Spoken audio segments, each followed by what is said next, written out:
हृदय में विराजो, मेरी प्रार्थना है, मेरी प्रार्थना है। गुरुवे पधारो, हृदय में विराजो, मेरी प्रार्थना है, मेरी प्रार्थना है। अपना बना लो, चरणी लगा लो, अपना बना लो, चरणी लगा लो, मेरी वंदना है, मेरी वंदना है। अपना बना लो, चरणी लगा लो, मेरी वंदना है, मेरी वंदना है। गुरुवे पधारो, हृदय में विराजो, मेरी प्रार्थना है, मेरी प्रार्थना।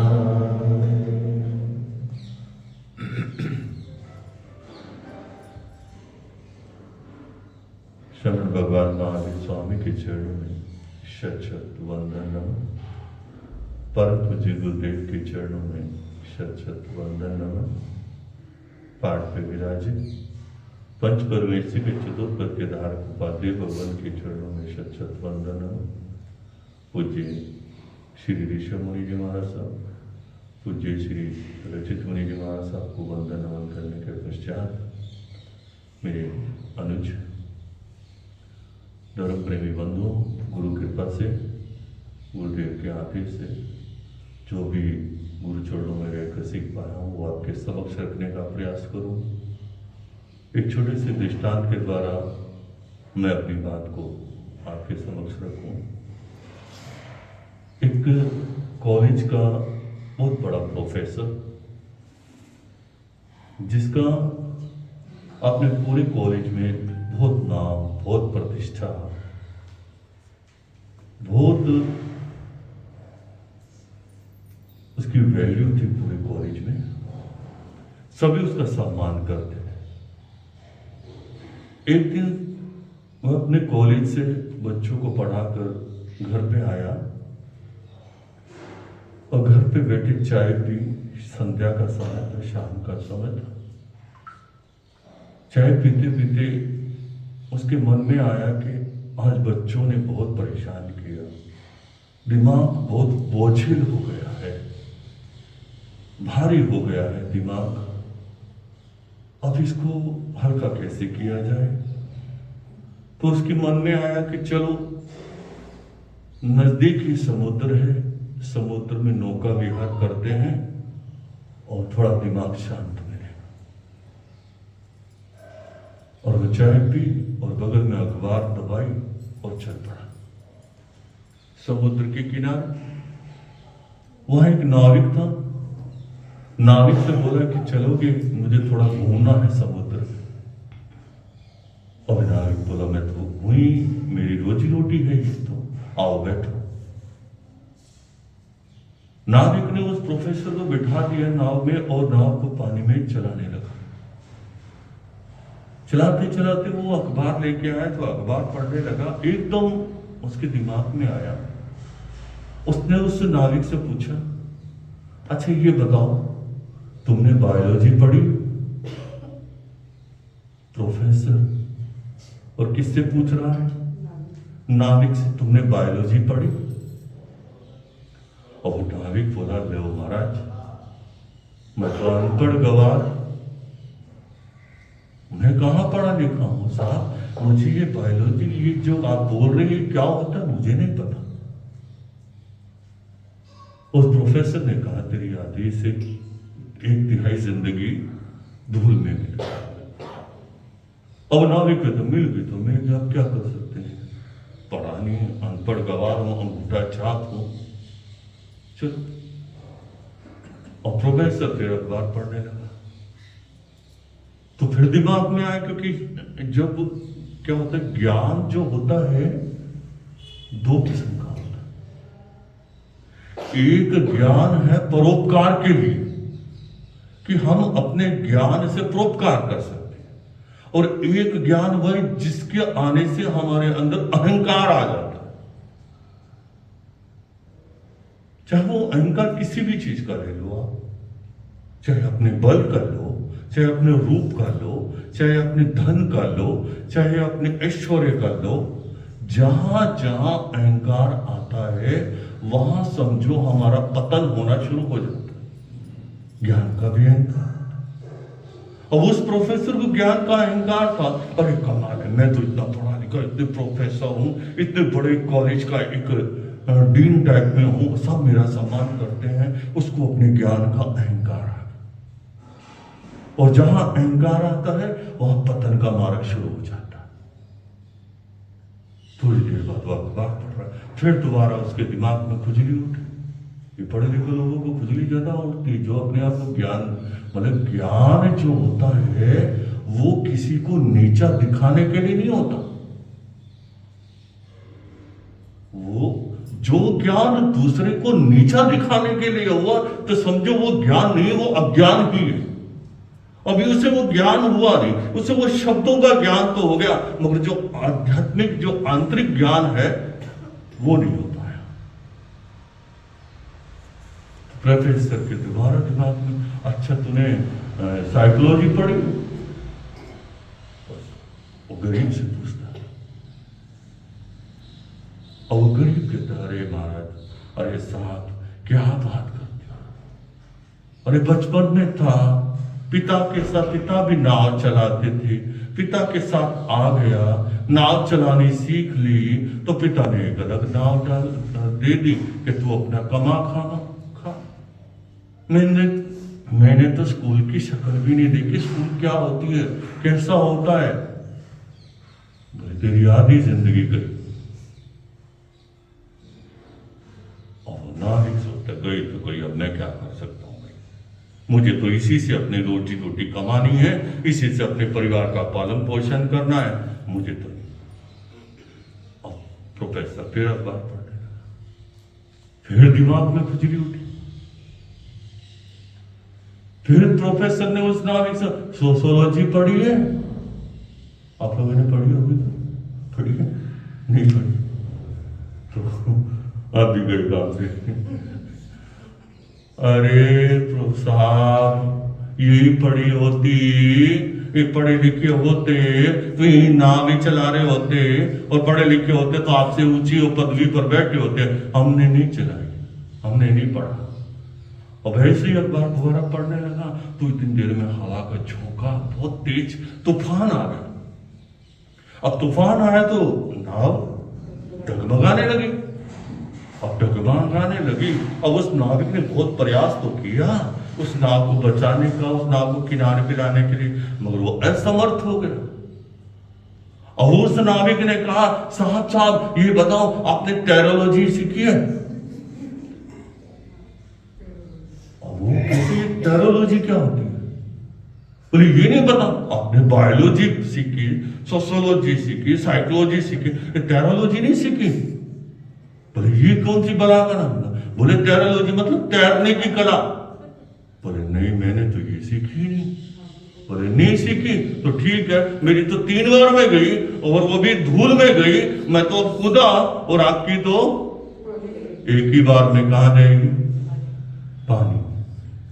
अब वो तो नाविक तो तैर गया, डूब, मतलब पानी में कूद के बाहर हो गया। अब आप अनुमान लगाओ उस प्रोफेसर का क्या हाल हुआ, क्योंकि उसने सभी शिक्षाएं सीखी है, टेरोलॉजी नहीं सीखी।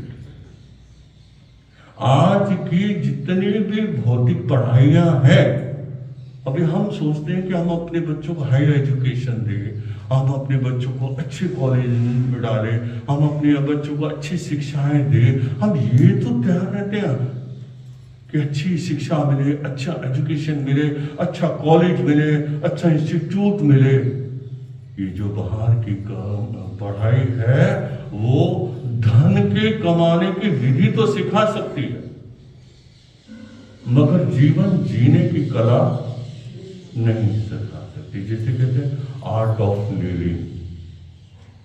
और जीवन जीने की कला जिसके पास नहीं है, वो चाहे वो कितना मर्जी धन कमा ले, मगर वो असंतोष में ही रहेगा, उसको कभी संतुष्टि नहीं होगी।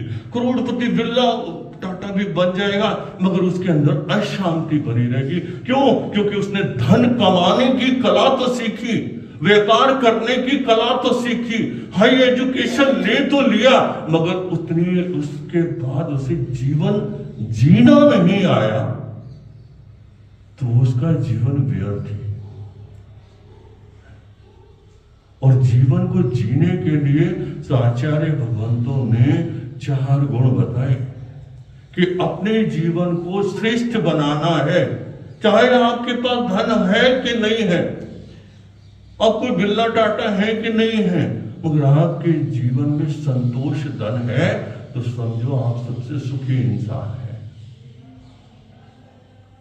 तो आचार्यों ने अपने जीवन को श्रेष्ठ बनाने के 4 गुण बताए हैं कि इनकी सोसाइटी का पहला है सत्संग। सत्य क्या है? सत्य वो है जो कभी विनाश नहीं हो, जिसका कभी विनाश नहीं, वो शाश्वत। वो सत्य क्या है? वो सत्य है हमारी आत्मा। वो त्रिकाल सत्य, पहले थी, आज है और आगे भी रहेगी। मगर हम सत्य किसको मानते हैं? धन को सत्य मानते हैं, पद को सत्य मानते हैं, प्रतिष्ठा को सत्य मानते हैं, मकान, कोठी, बंगला, गाड़ी, इसको सत्य मानते हैं। मगर ये तो समय रहते असत्य हो ही जाता। जो आज धनपति करोड़पति है, कर्म का ऐसा चक्कर आता है, वो करोड़पति से कखपति बन जाता है। राजाओं के महल पे राजा लोग अपने महलों पे बड़ा अहंकार करते थे कि हमारे जैसा महल कोई नहीं बना सकता, किसी का नहीं है। मगर आज देख लो, लाल किला भी ऐसे ही पड़ा है? देखा हुआ दिल्ली का लाल किला तो कैसा है? उस समय उस राजा ने अपने महल पे अहंकार किया था, आज वो खंडरों की तरह पड़ा है। तो जो चीज अशाश्वत है, जो चीज का विनाश होना है, जो चीज खत्म होनी है, उसके पीछे हम शरीर है, हमारा ही शरीर है, ये शाश्वत है। हम बच्चा जब पैदा होता है, फिर थोड़ा बड़ा होता है, जैसे जैसे परिवर्तन होता जाता है, एक दिन बूढ़ा होता है और एक दिन चलता मुसाफिर हो जाता है। कुछ भी शाश्वत नहीं है। शाश्वत है सिर्फ हमारी आत्मा, हमारा धर्म शाश्वत है, वो सदा रहने वाला। और हम औरों के संग, औरों का साथ जो करते हैं, सबके साथ रहना पसंद करते हैं, परिवार के साथ, बच्चों के साथ, दोस्तों के साथ, मित्रों के साथ, सब रहना पसंद करते हैं, बस अपने साथ ही रहना पसंद नहीं करते। कभी बैठे हो अपने आत्मा के साथ, कभी बैठो अपनी आत्मा के साथ, आत्मा अंतःकरण में झांक के आंख बंद करके। ध्यान का मतलब, मेडिटेशन का मतलब ही यही होता है कि सब जगह से अपने रिश्ते, सब जगह से संबंध तोड़ के अपनी आत्मा के साथ जुड़ो। और आत्मा के साथ यदि हम जुड़ेंगे तो यह आत्मा कभी भी गलत मार्ग पर नहीं लेके जाती है। आप कोई भी गलत काम करने लगे हो ना, तो आत्मा एक बार आपको रोकेगी, नहीं ये काम गलत है, ये मत कर, इसके करने से पश्चाताप होगा, इसके करने से दंड मिलेगा, इसके करने से पाप का बंद होगा, इसके करने से दुख आएगा, मत कर। मगर हम उसके आत्मा की आवाज को दबाकर वो काम करते हैं, और जब काम कर लेते तो उसका परिणाम दुखदायी होता है। सत्संग का मतलब है सत्य आत्मा और संघ मतलब सोसाइटी। किसके साथ रहते हैं? एक आदमी की पहचान करनी है, उस आदमी की पहचान उसके मित्रों से, उसके दोस्तों से, उसके संपर्क में रहने वाले लोगों से उसका पता चल जाता है कि यह इंसान कैसा है। आपकी सोसाइटी से ही आपका पता चल जाता है। सत्य का संग, पहला गुण है सत्य संग। हमेशा सत्य का संग करो, हमेशा सत्पुरुषों के पास बैठो, हमेशा अच्छे लोग जिसके विचार शुद्ध हैं, जिसके भाव शुद्ध हैं, जिसका सोचने का नजरिया अच्छा है, वो भी एक सत्संग ही है। वैसे सत्संग कहते हैं जहां संतों का भी संग हो। और संत हमेशा कभी आपको गलत बात कभी नहीं सिखाते। और जो संत गलत मार्ग की ओर लेके जाता है तो मैं सोचता हूं वो अभी संत हुआ ही नहीं है। जो संत हमेशा आपको अच्छे मार्ग पर ले जाए, अच्छी जगह ले जाए, अच्छे मोटिवेशन करे, आपको अच्छा मार्ग बताए, तो समझो वही है सत्संग। पहला गुण है अपने जीवन को श्रेष्ठ बनाना है तो सत्संग करो। दूसरा है कि सदग्रंथ अपने जीवन। कुछ भी किताबें को, बहुत सारी दुनिया में ऐसी किताबें हैं जो आपको मोटिवेशन करती है, आपको अच्छे मार्ग पर लेके जाती है। किताबों को छोड़ो, आपकी जेब में एक छोटा सा मोबाइल होता है ना? और मोबाइल में नेगेटिव और पॉजिटिव दोनों ही होते हैं। नेगेटिव क्या, उसमें से बुरी चीजें भी होती है, अश्लील चीजें भी देख सकते हैं हम। कुछ आपराधिक जो साधन हैं उनको भी देख सकते हैं, मगर उस मोबाइल से हम एक मोटिवेशनल स्पीच दे सकते हैं, संतों का प्रवचन सुन सकते हैं, अच्छी अच्छी ज्ञान की बातें देख सकते हैं। मोबाइल तो एक ही है, उसका उपयोग किस प्रकार हम करते हैं वो हमारे ऊपर है। यदि हम उसका नेगेटिव में उपयोग करते हैं तो वही हमारे जीवन पे पतन का मार्ग बनता चला जाता है। और यदि हम उस मोबाइल को पॉजिटिव में उपयोग करते हैं वही हमारी शिक्षाप्रद बन जाता है, वही हमारे को और जीवन को निखारने के लिए साधन बन जाता है। और हमारे जहां हम भटक रहे होते हैं वहां से हटा के सदमार्ग पर ले जाता है। ये दो ही चीजें, नेगेटिव पॉजिटिव। लेना क्या है आपको, ये आपके ऊपर है कि आप क्या लेना चाहते हैं उस मोबाइल से। अच्छा भी मिल सकता है, बुरा भी मिल सकता है। यदि आप बुरा उसमें से स्वीकार करते हैं तो आपका जीवन अधोगति की तरफ चलता है, और यदि अच्छा इसका उपयोग करते हैं तो आपका जीवन उत्थान की तरफ चल पड़ता है। दूसरा है सदग्रंथ। और हमेशा याद रखो, अपने बेड, सोने वाले बेड के पास ना एक पुस्तक जरूर रखो। हमारे उपाध्याय जी ये शिक्षा देते हैं, अपने बेड जहां सोने लगे हो उस वहां पर पुस्तक, एक अच्छी पुस्तक रखो, किसी अच्छे लेखक की या किसी अच्छे कोई अच्छा ग्रंथ अपने फट्टे पर, अपने बेड के पास रखो, और रात को सोने से पहले 2-4 पेज पढ़ लिया करो। उसको पढ़ने से भी बहुत कुछ हमें प्राप्त हो जाता है, क्योंकि हम अच्छी बात सीखेंगे तो अच्छा बनेंगे, हम बुरी बात सीखेंगे तो हम बुरे बनते चले जाएंगे। पहला है सत्संग, दूसरा है सदग्रंथ, और तीसरा है सदविचार। हम अच्छा देखेंगे तो अच्छा सोचेंगे। भगवान ने 3 चीजें बताई, आहार, विचार और आचार। आचार वो घर वाला आचार नहीं, मतलब आचरण। हमारा आहार कैसा है? यदि हमारा आहार सात्विक है, हमारा आहार एक सात्विक है, तो हमारे विचार भी सात्विक हो जाएंगे, और जब हमारे विचार सात्विक होंगे तो हमारा आचरण भी सात्विक हो जाएगा। पहला स्टेज है। इसलिए तीसरा बताया सद आचार, सद विचार। हमारे विचारों को हम दूषित क्यों करते हैं? आप घर से निकलते हैं सब्जी लेने के लिए, आपको सब्जी अच्छी चाहिए, आपको कपड़े अच्छे चाहिए, आपको दुनिया की सब चीज अच्छी चाहिए, मगर अपने विचारों को अच्छा क्यों नहीं रखते? हम क्यों विचारों को बुरा करते हैं? विचारों में बुरे भाव लाते हैं। हम क्यों किसी के प्रति हम बुरे विचार रखते हैं? हम किसी के प्रति बुरे विचार रखें तो उसको कोई फर्क नहीं पड़ता, हमारे लोगों को फर्क पड़ता है। हमने बुरे विचार रखे तो हमारी आत्मा पे कर्मों का बंधन आ गया। देखना ही है तो दूसरे के अच्छे गुण देखो, अच्छाइयां देखो, उसके गुण क्या है, उसकी अच्छाइयां क्या है, उसे स्वीकार करो। हम बुराइयों को क्यों ग्रहण करते हैं?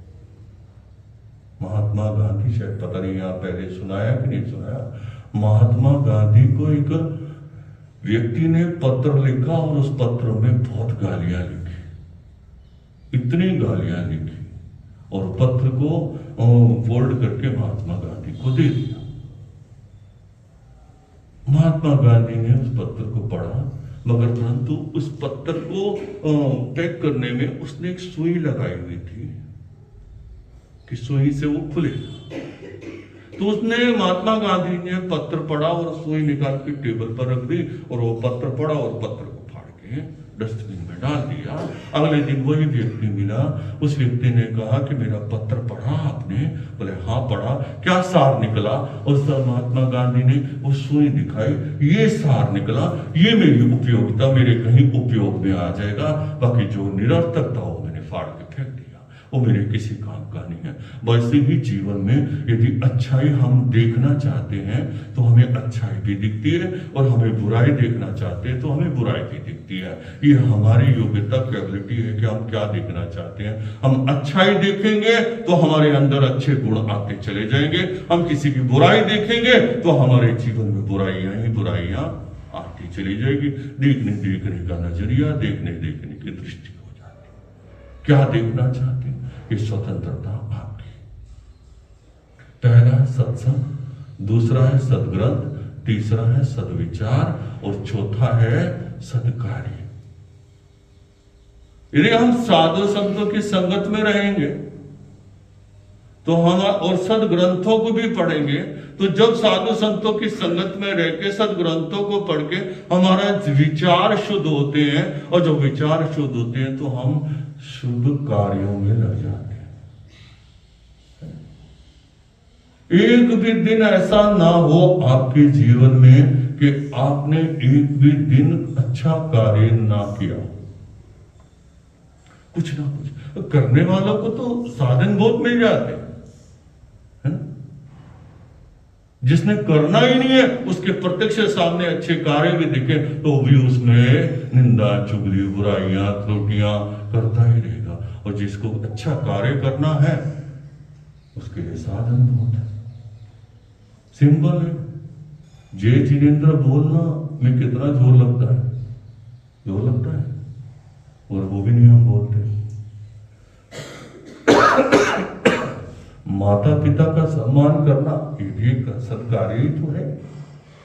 आप अपने बच्चों से उम्मीद रखते हैं कि हमारे बच्चे हमारा सम्मान करें, मगर बच्चे तो टू कॉपी होते हैं। आप जैसा करते हैं वो आपको पकड़ते हैं। गुरु महाराज के पास एक आदमी आया, बोला गुरु महाराज देखना मेरा पप्पू मेरी सेवा करेगा कि नहीं करेगा। और गुरुदेव तो स्पष्ट बोलते थे, वो कहते तू भी किसी का पप्पू था है, तू भी किसी का पप्पू है, तूने अपने माता पिता की सेवा करी होगी तो तुझे पूछने की और तुझे हाथ दिखाने की, तुझे किसी ज्योतिषी के पास जाने की जरूरत नहीं है। जैसा तूने अपने माता पिता के साथ किया वैसा ही तुम्हारे को अपने साथ मिल जाएगा, ऑटोमेटिक है। भगवान महावीर का सिद्धांत है, जो करसी सो भोगसी, क्या बेटा क्या बाप। तो हमेशा अपने जीवन में सदकार्यों में लगे रहो।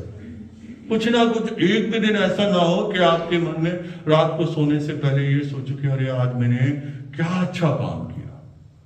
कभी चिंतन करा करो रात को सोने से पहले, आज मैंने क्या अच्छा किया और क्या मैंने बुरा किया। किसकी बहुलता ज्यादा, अच्छे काम करना ज्यादा हमने किया या बुरे काम ज्यादा हमने किया। कभी सोचा करो, कभी चिंतन करा करो रात को सोने से पहले। और चिंतन करने के बाद वो चिंतन तक ही मत छोड़ देना। बुरा किया है तो अगले दिन उस बुराई कर्मों को थोड़ा सा पीछे रखो, अच्छा किया है तो उस कर्मों को थोड़ा और आगे बढ़ाओ। यही है आपके जीवन को श्रेष्ठ बना सकते हैं। यही जीवन जीने की कला सिखाती है। सत्संग, सदग्रंथ, सदविचार और सदकार्य। यदि ये चार चीजें आपके जीवन में हैं तो आप सही ट्रैक पर चल रहे हैं, और यदि नहीं है तो इस ट्रैक पर चल के आप अपने जीवन को श्रेष्ठ और महान भी बना सकते हैं। बस संत महात्मा पुरुष आपको यही शिक्षा देते हैं कि मनुष्य जीवन मिला है, इस जीवन का सही उपयोग करो। यदि सही उपयोग नहीं किया, ये गोल्डन चांस आपने भुला दिया या व्यर्थ कर दिया, तो दोबारा मनुष्य का जीवन आपको मिलेगा कि नहीं मिलेगा, ये तो भगवान केवल ज्ञानी जानते। इसलिए कवि ने बहुत अच्छी बात करी है, और आप लोगों ने वो भजन भी बहुत बार सुना होगा।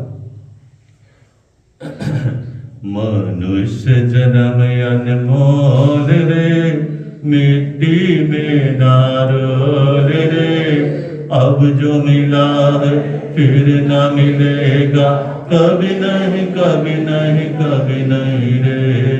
मनुष्य जन्म अनमोल रे, मिट्टी में ना रोल रे, अब जो मिला है फिर ना मिलेगा, कभी नहीं कभी नहीं कभी नहीं रे। तो बुलबुला है पानी का, मत कर जोर जवानी का, संभल संभल कर कदम तू रखना, पता नहीं जिंदगानी का। मुख से मीठा बोल रे, मिट्टी में ना रोल रे, अब जो मिला है फिर ना मिलेगा, कभी नहीं कभी नहीं कभी नहीं रे।